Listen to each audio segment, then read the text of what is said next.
Once upon an evening, in a luxurious mansion on the outskirts of New York, a wealthy man cruelly mocked a cleaning lady in front of all the guests, and no one present understood then that they were about to witness something far greater than another frivolous parlor entertainment. The music flowed soft and discreet, the crystal gleamed under the heavy chandeliers, and Thomas Harrington moved among the guests with that calm certainty that only people have who have spent far too long believing that everything around them belongs to them by right.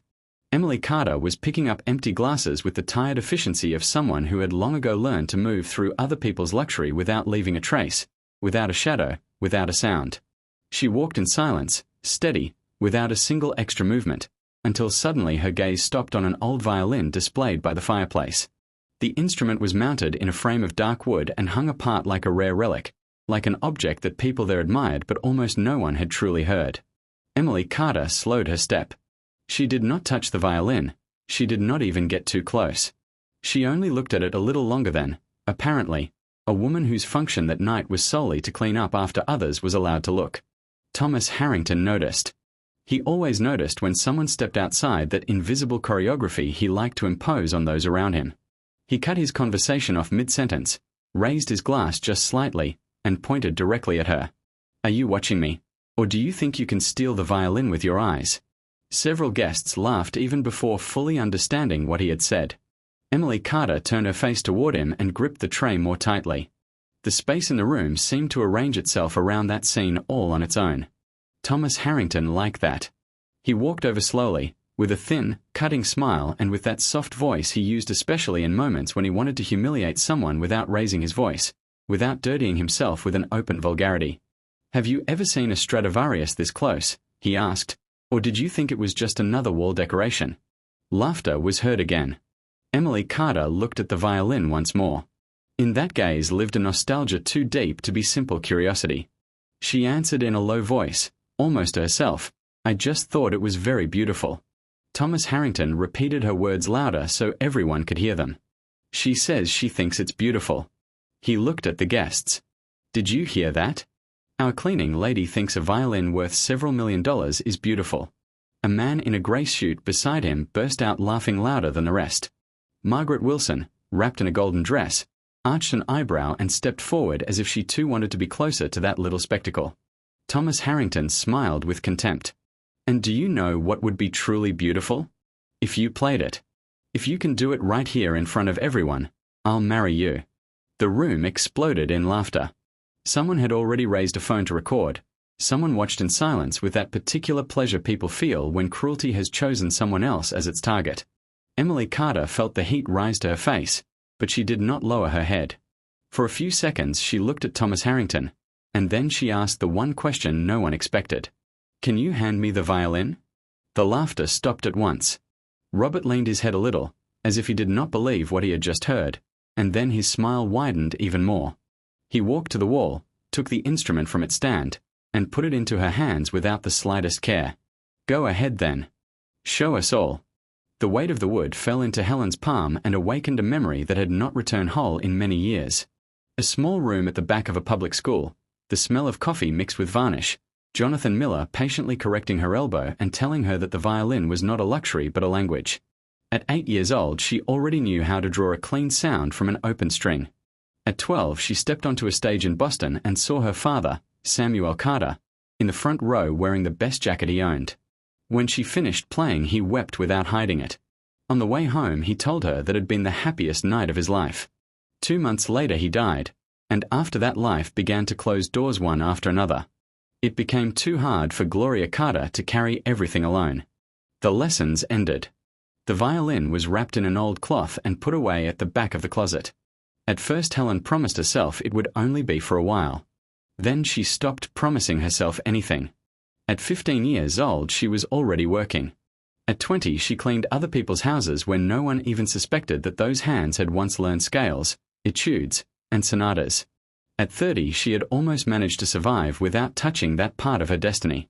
Now the instrument was resting on her fingers again with an almost painful familiarity. "Well, play," said Thomas Harrington. "Or do you want me to call someone to teach you how to even hold it?" Arthur Mitchell, who ran the musical part of the evening, noticed the movement and came closer.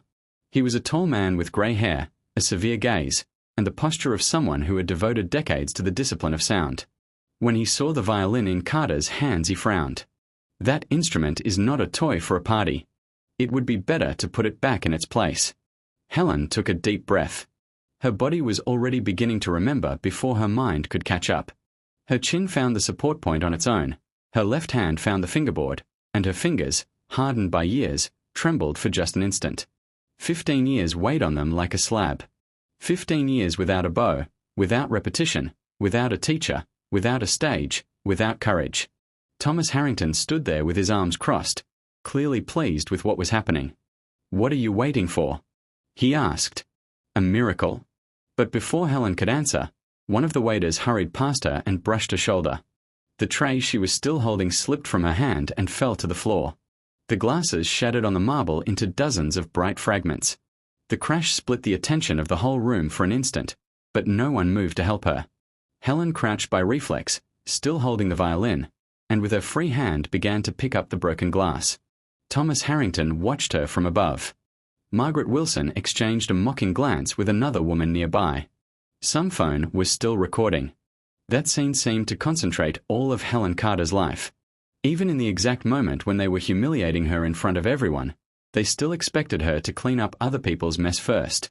When she stood up, Arthur Mitchell was closer than before. On his face, something different had appeared. It was not pity. It was attention.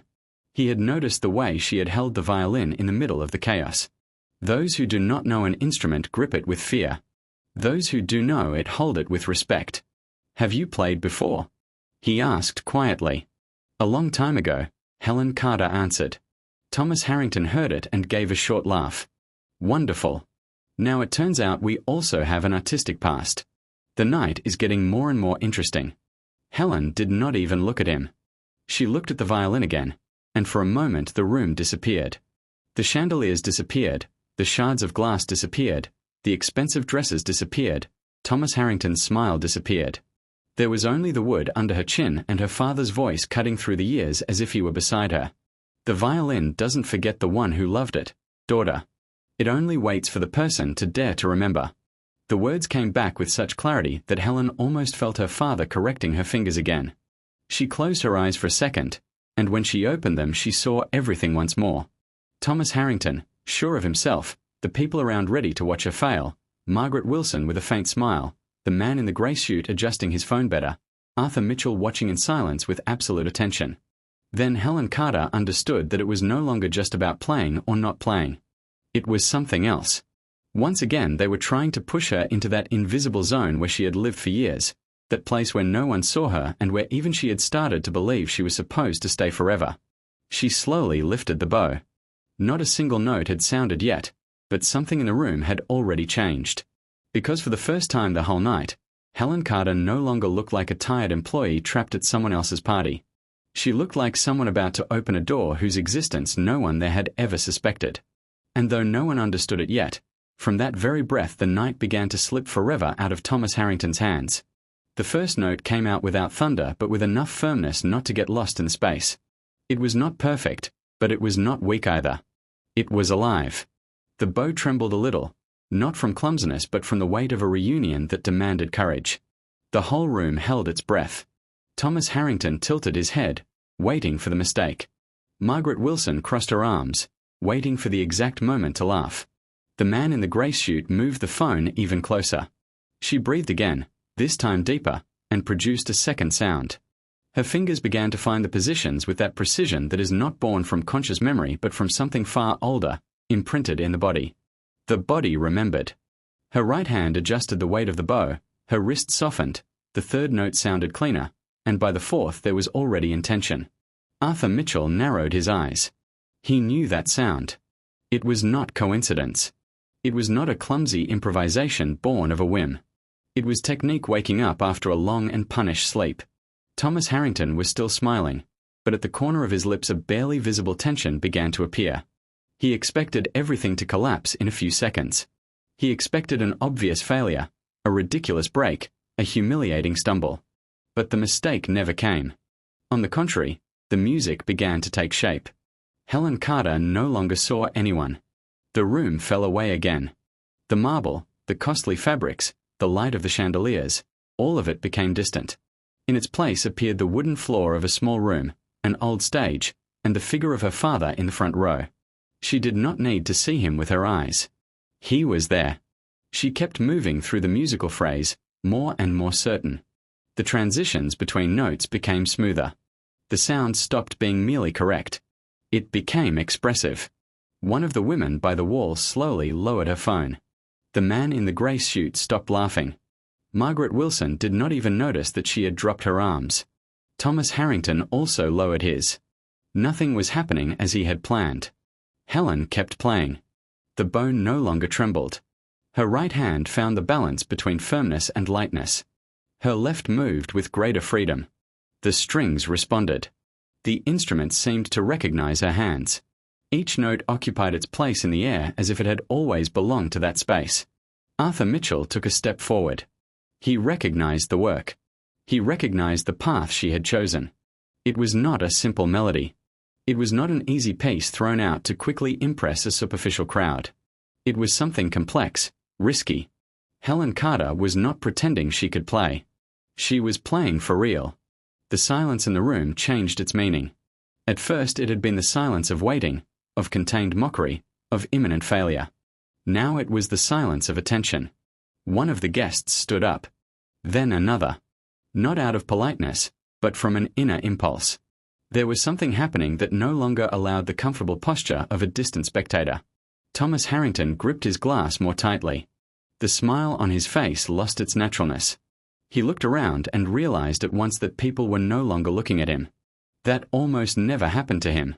He tried to regain control of the room. "Enough," he said, stepping forward. Helen Carter did not stop. The music continued, fuller, clearer, firmer. "I said enough," Richard repeated, this time louder, but no one moved to back him up. Arthur Mitchell raised a hand gently, not to stop the music but like someone asking for silence from the man who was trying to interrupt something far more important than himself.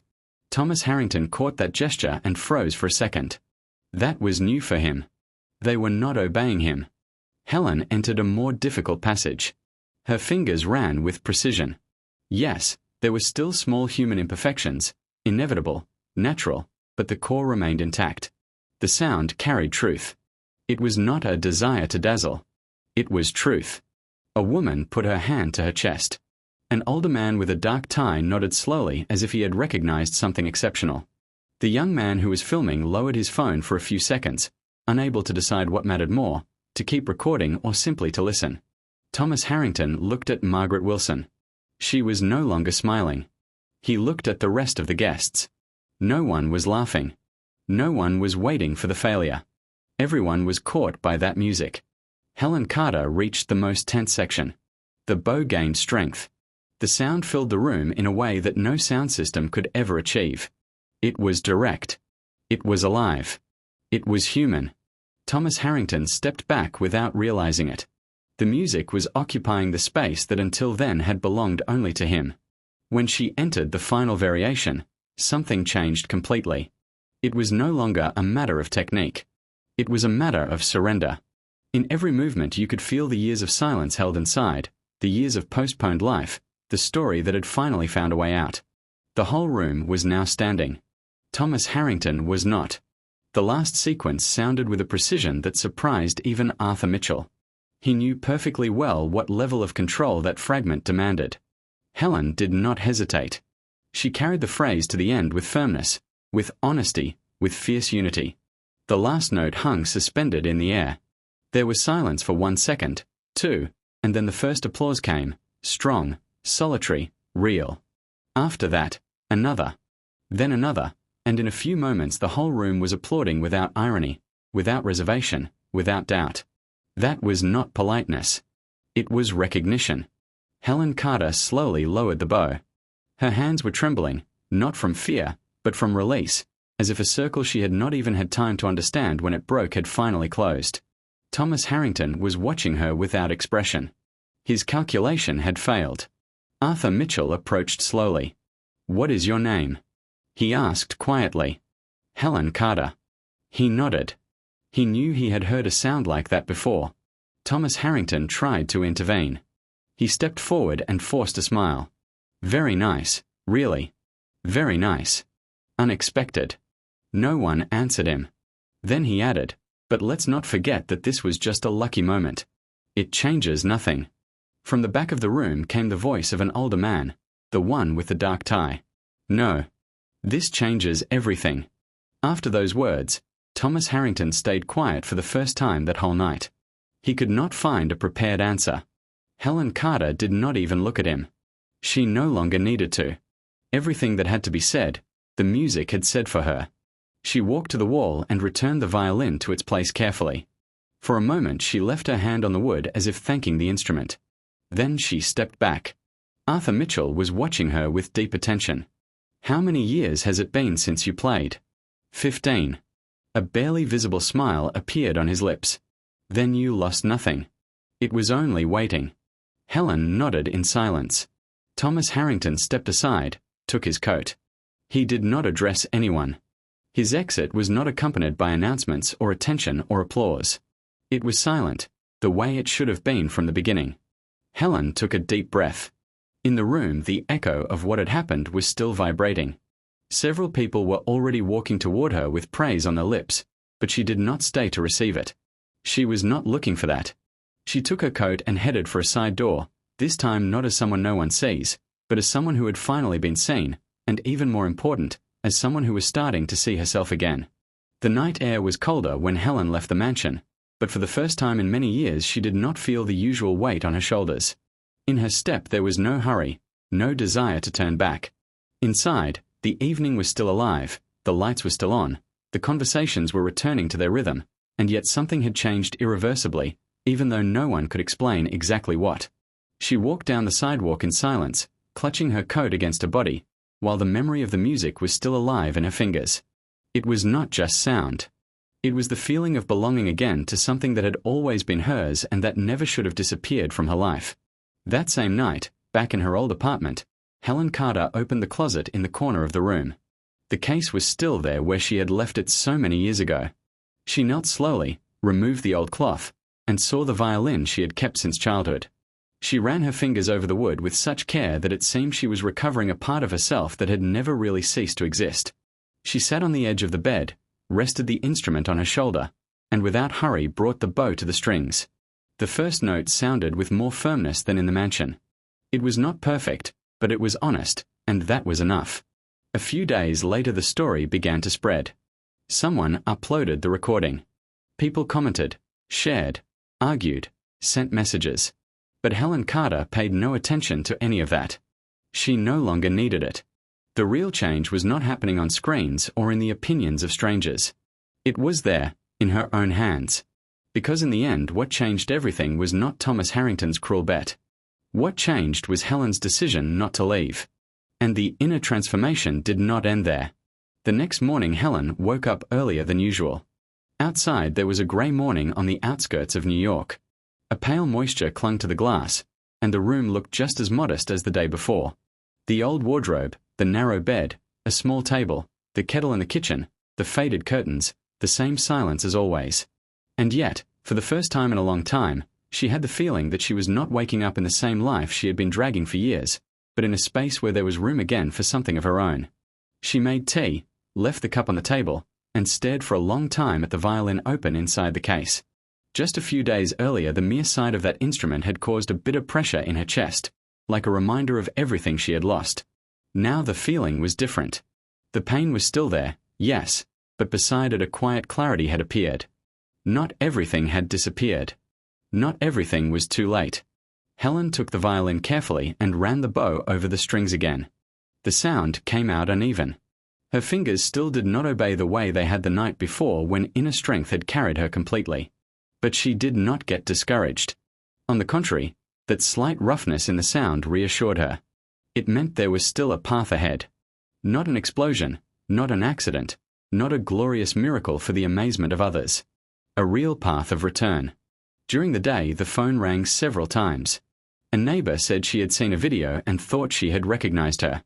A former classmate forwarded her a message from an acquaintance who had also heard about the woman with the violin at a party of the rich. Helen answered briefly and calmly. She was not trying to hide. She simply no longer wanted to live inside other people's reactions. In the evening, Arthur Mitchell called her. Helen did not understand right away how he had gotten her number. Maybe someone from the staff gave it to him. Maybe he asked the organizers for it. His voice sounded the same as before, firm, restrained, clean. Helen Carter. This is Arthur Mitchell. I hope I'm not bothering you. No. Go ahead. I wanted to ask if you would allow me to see you. No noise, no audience. Just to talk. She was silent for a second. Talk about what? About music. And about how not everything has to stay in the past just because a lot of time has passed. There was no pressure in his words. Only respect. And precisely because of that, Helen agreed. They met 2 days later in a small room at a music school in New York. The place was modest, with old chairs, music stands, and a worn floor. It reminded Helen of those spaces where her childhood had begun. Arthur Mitchell did not ask unnecessary questions. He did not ask her for details about poverty. He did not try to pull a confession from her. He did not talk too much about the night in the mansion. Instead, he simply said, "Play something. However you can. Not for me. For you." Helen played. At first cautiously, then with more certainty. Not everything came easily. Some fragments broke in fast technique. Her fingers did not always reach the place her memory wanted them to go. Sometimes her breathing fell out of rhythm. But Arthur Mitchell listened the way you listen not to a coincidence but to a person. When she finished, he said, "The foundation is still alive. Very alive. You have lost less than you think." Helen looked away. "I'm not 12 years old anymore. I'm not that girl they took to the stage." "Of course you're not," he answered calmly. "Now you are more. Then you had school. Now you have life. And that, in music, is heard with more strength than many imagine." Helen did not answer, but those words stayed with her. The following weeks were strange. By day she kept working. She cleaned surfaces, picked up cups, scrubbed floors. The world had not turned upside down in an instant. The bills still existed. The exhaustion too. But at night she opened the case, and each night she recovered a little of what she had once been forced to abandon. Sometimes her fingers hurt. Sometimes she felt it was too late. Sometimes one crooked passage was enough to ruin her mood for the whole night. Then she remembered not the applause in the mansion, but the first note, the one that did not dissolve in the air, and that was enough to go on. The recording from that night, meanwhile, kept circulating. People wrote different things. Some were moved. Others argued whether it had all been real. Some talked about Thomas Harrington, about his tone, about his exit, about his clumsy and silent defeat. There were also those who tried to track down Helen Carter. They wanted to invite her to programs, interviews, recordings, to turn her story into spectacle again. But she answered almost nothing. Not out of fear, but because for the first time in her life she understood clearly that not all attention makes a person truly visible. The real thing was something else. A quiet night, the lamp on the table, the bow in her hand, the violin on her shoulder, her own concentration, the growing stability of the sound, and the feeling that little by little she was ceasing to live on the margins of her own destiny. One night Gloria Carter, who had grown used for years to her daughter's silent exhaustion, entered the room and stood still by the door when she heard the music. She said nothing at first. She just stood there, leaning against the frame, listening. When Helen finished, the silence lingered for a few moments. "I thought you would never take it out again," her mother said at last in a low voice. Helen lowered her gaze. "I thought so too." Gloria walked closer, ran her fingers along the edge of the table, and murmured, "Your father would be happy." There was no dramatics in those words. Only truth. And maybe that is why they sounded stronger than any applause. Another month passed. Arthur Mitchell sometimes invited her to an empty room. Not as a student who needed rescuing, but as a musician who only needed help returning to her own voice. He corrected details. He reminded her about breathing, the right hand, the relaxation of the shoulder. But the most important thing was not in his instructions. It was in the fact that he took her seriously. And that was rebuilding something inside. One day he suggested she play at a small chamber evening at the school. Not in a luxury mansion. Not before an arrogant audience. Just in a simple room before people who truly came to listen to music. Helen refused at first. Then she asked for time to think. And a week later she said, "All right." That night the room was very small. A few rows of chairs, a modest stage, no crystal chandeliers, no glitter, no golden dresses, not a single person ready to laugh at her. Only ordinary faces, a serene expectation, silence. Helen Carter walked onto the stage without feeling that she had to prove anything to anyone. That was new. In the mansion that night she had played like a cornered person who refused to disappear. Now she played like a person who had chosen to remain in her own voice. And when the first note sounded, she understood the essential thing. The truly decisive thing had not happened on that night among crystal, wealth, and other people's mockery. The decisive thing had happened afterward. In the silent days, in the repetition, in the return, in the small courage of each day. Because sometimes life does not change when a whole room stands and applauds. Sometimes it changes when a person stays alone with herself, takes into her hands what she was once forced to give up, and still decides to begin again.